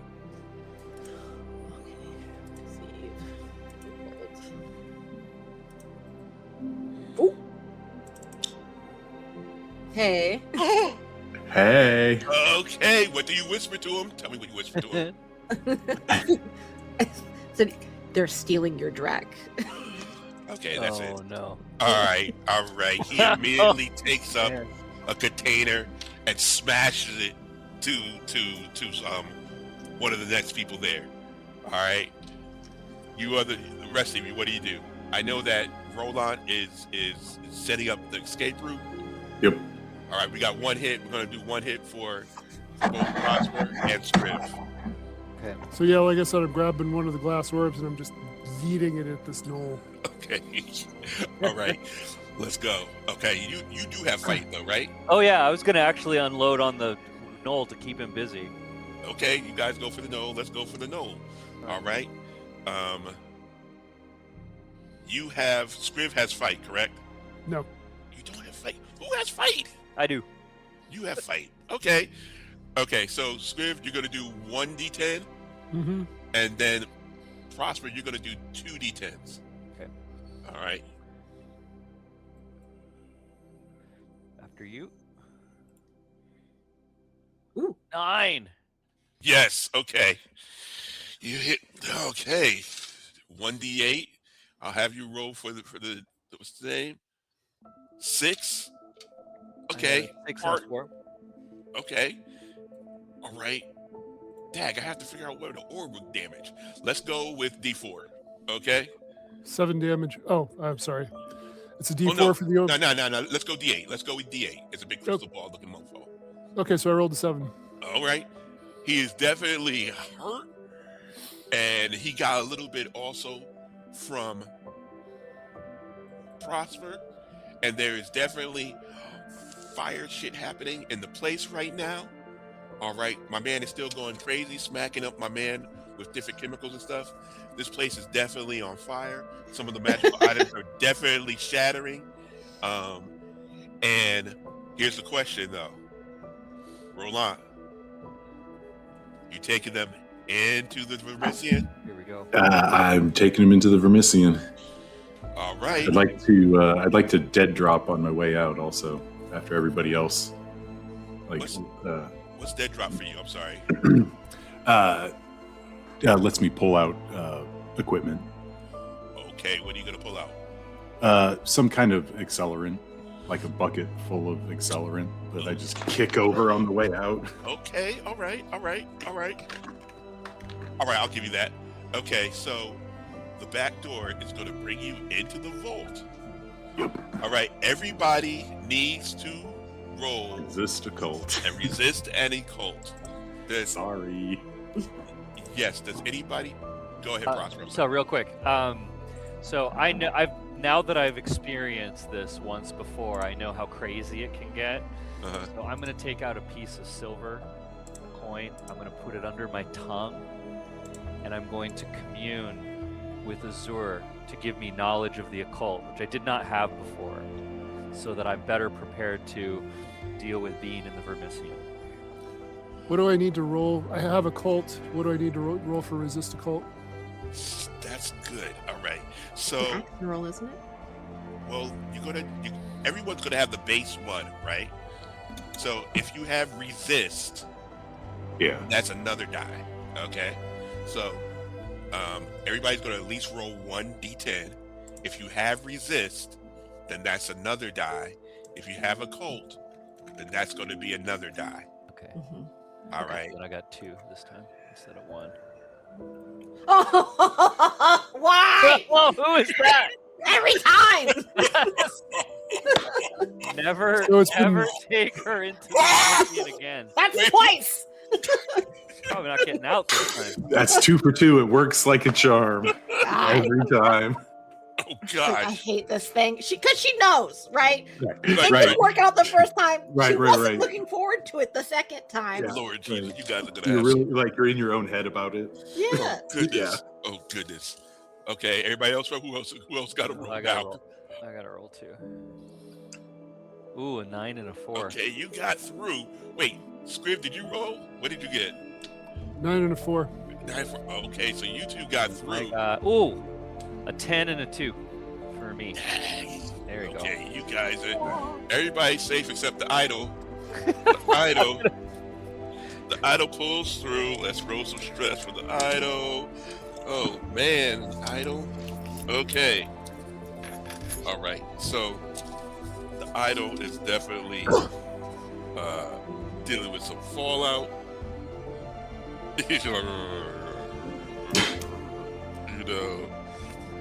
Okay. It's not as bad as the other one. It is. It is. It is. What you guys get into the Vermisian, all right, and then I'm going to assume that you're going to bring them in and then take them out. Are you Yep. going to? Yeah, and we're going to leave that on the level of New Heaven. You bring them out, right? And in a distance, you see smoke and stuff coming from the sky. You hear echoes in the wind. The carrion birds are screaming, and the idol's performing to a crowd that is not there.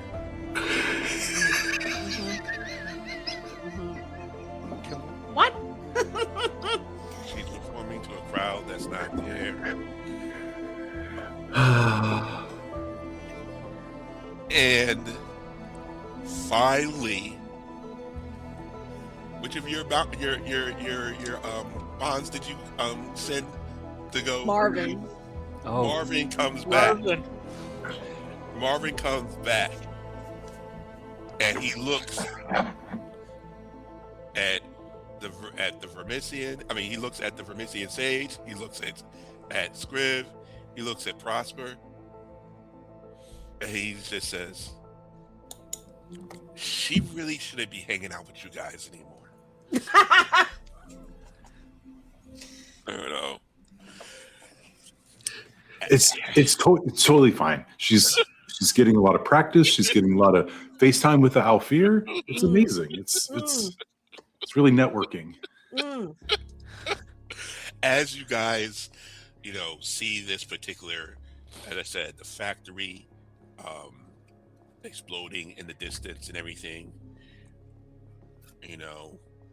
at this part of the particular mission has been completed. Yet, as you guys commune together down the line, once the idol isn't, talking to the air. Once her performance is done. It's done. Several days later. Right. You meet once again.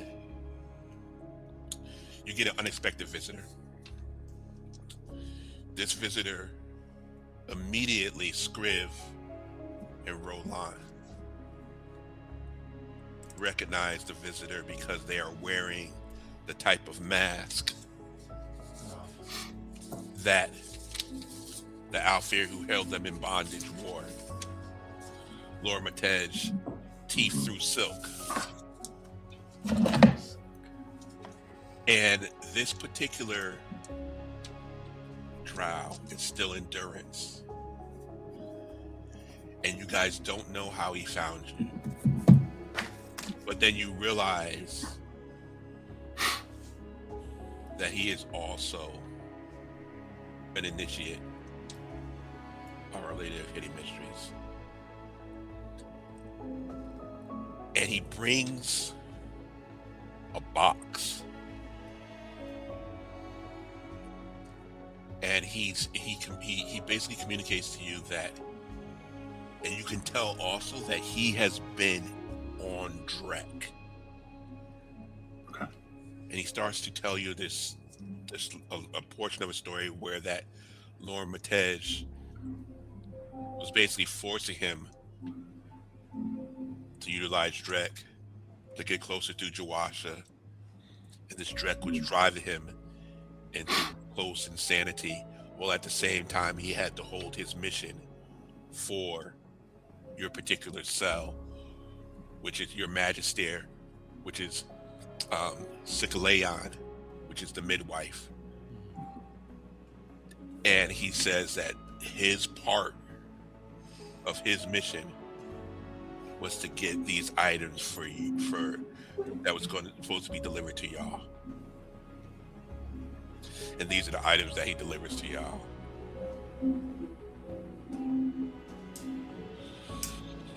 He gives the Azurite a small bead, a glass bead. And he says he also communicates that these are some items that were in the laboratory of Lord Matej. He says this glass bead is like when used by Azurite when you're negotiating between two people. You will be able to detect if the exchange is wildly unequal. Oh, cool. Nice. It does not That's enforce cool. it does not enforce fairness, That's really cool. but it reveals imbalance.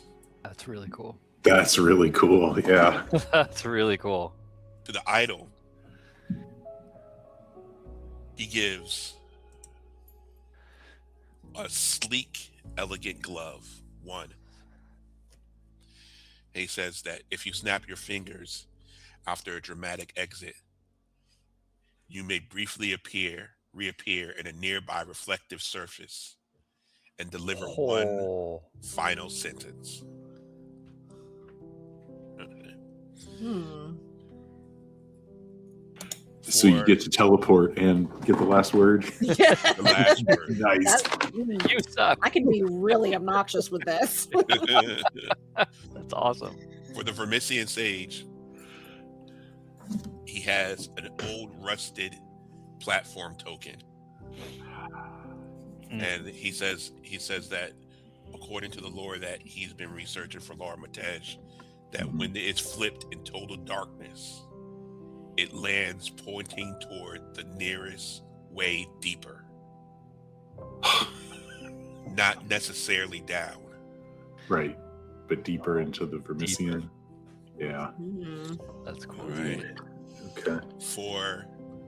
And then finally, he gives a matchstick to the Inksmith, and it smells of like hot metal and paper.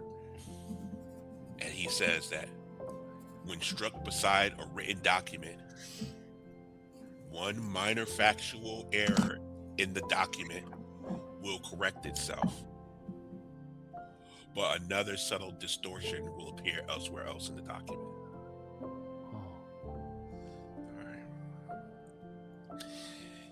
And after he says all this to y'all, he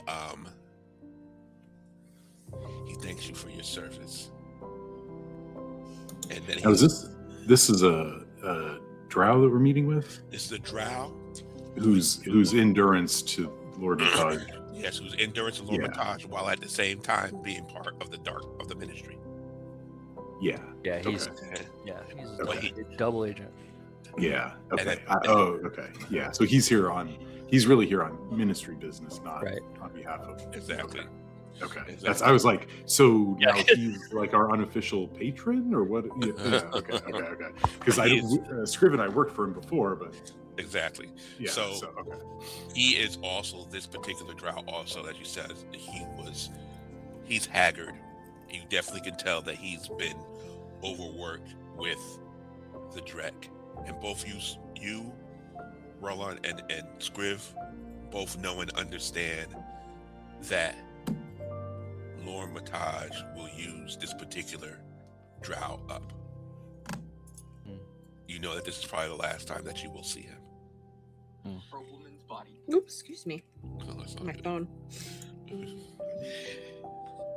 And the only final thing from this particular episode, or this particular adventure that I will leave you with, which will arch us into other adventures, is that the time between this adventure and the next adventure, one thing has happened with each of y'all, and I'm going to share it with y'all right now. Okay? Okay. For Prosper, you have learned of lore or legend, and I'll send this to each of y'all also. You've learned of lore or legend that there was a saint who refused payment, meaning there was once an Azurite who performed miracles without bargaining. Their name has been ritually excised from scripture, yet their miracles still function. Okay. Josette, there's this play that's circulating around Spire, and you haven't seen it yet, but you've heard bits and pieces of it, and it depicts events that haven't happened yet. starring you. Mm. Alright. Mhm. Roland, you have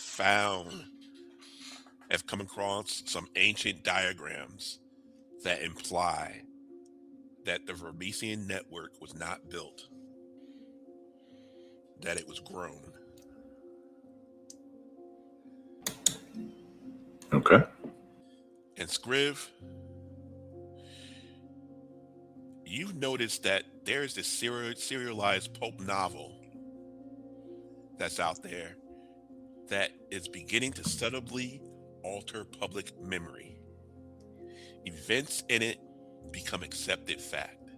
Hmm. Yet the author swears they didn't write the final chapter. All right. And with that, you all also will gain a medium advance. Ooh. Oh, thank you. All right. So Can you? I'm having a really hard time finding Inksmith stuff online. Can you message me what the options for that'll be? yeah, no doubt. Thank Yeah, you. no, the Inksmith stuff is hard to find online because it was in the it's actually only Inksmith stuff in 2 books, in the Sin book, I think, and then in the Magister's Guide. So I'll email you Inksmith stuff. They need to make more Inksmith stuff, actually. Inksmith is very cool. I love it. It's a very, very unique class. You Yeah. know, definitely. I don't think it's one that's not parallel pretty much anywhere else. You know, but yes, thank y'all for surviving. Yeah.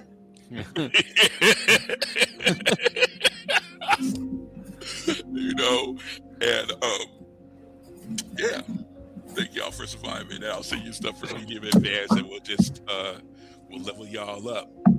Nice. Wow. Very nice. Also, I don't know how this plays out in the world of Spire or in each of your individual characters, but there were at least 30 people in that building we just torched. Yes, Mhm. yes. So This we're sounds- positively turning into a population event at this point. We have been burning down houses. yeah, burn is kind of your thing. The positive, not the positive thing from this, but the thing from this though is that you guys escaped without being around, Mhm. because if To you be- were around, Right. your shadow, you would have had so much shadow stress. Well, did Gabriel survive or no? Oh, Gabriel's dead. Yeah. Yeah. We're in a lot of 'Cause that's, trouble. I mean, with that. right. That in its that like in itself really is just bad. like So And we're in a even lot of though- trouble for the one guy we didn't kill, but not for the 30 people we did. Got it. Well, correct. we were sort of in trouble for that, but now like we killed her son. Yeah. Or that's what she because that guy Right. blamed us on the murder, right? Yeah. Yep. Yeah. He should have eliminated him, but like Yeah. on the way out. But now we're in trouble. Now we're in really Now trouble. we're in, Now it's personal. It's not just even Uh-huh. weird. It's not just weird business, Yeah. right? Yeah. Yes. My baby boy. Well, you know, next time, you know, you guys will have to blow up everything. Well, I mean, I don't. Listen, let's not get silly. That's we But gotta no, lean that's, into what we're good at, you know. Yeah. that's I- unlikely. What's the best way to disrupt things? Fire. Like, Stabbing. True, Yeah. true, stabby. You know, but yeah, I'll send you stuff for the medium advances. I will send you the magic items. I will send you the stuff for the medium advances. I will update all the character sheets, and then I can send it to y'all, all the updated character sheets. I will put all the little cryptic stuff I just said into the V table, the virtual table notebooks for each of y'all. Okay. And yeah, you know, and then we can just figure out the next time, you know. I think I'm definitely going to take Vermisian drop so that I can just start opening that under people and making them go away instead. Instead of stressing out Josette. Instead of stressing out Josette, you just open it right under them instead, and they can go away. No, definitely. Josette's going to cry every time we open. Yeah, it. every time Yeah, that portal opens up. Like, no! Woo! All right, y'all. Thanks for hanging out, y'all. you. And Thank you. you know, I'll talk to y'all soon and everything. This is a good Alright. start for my week, yo. Cool, You cool. know, I needed it. Yeah. Yep. All right, Have a y'all. good night, Alright. everyone. Take See it you easy. around. Yeah. Bye. Yeah. Good night. Night.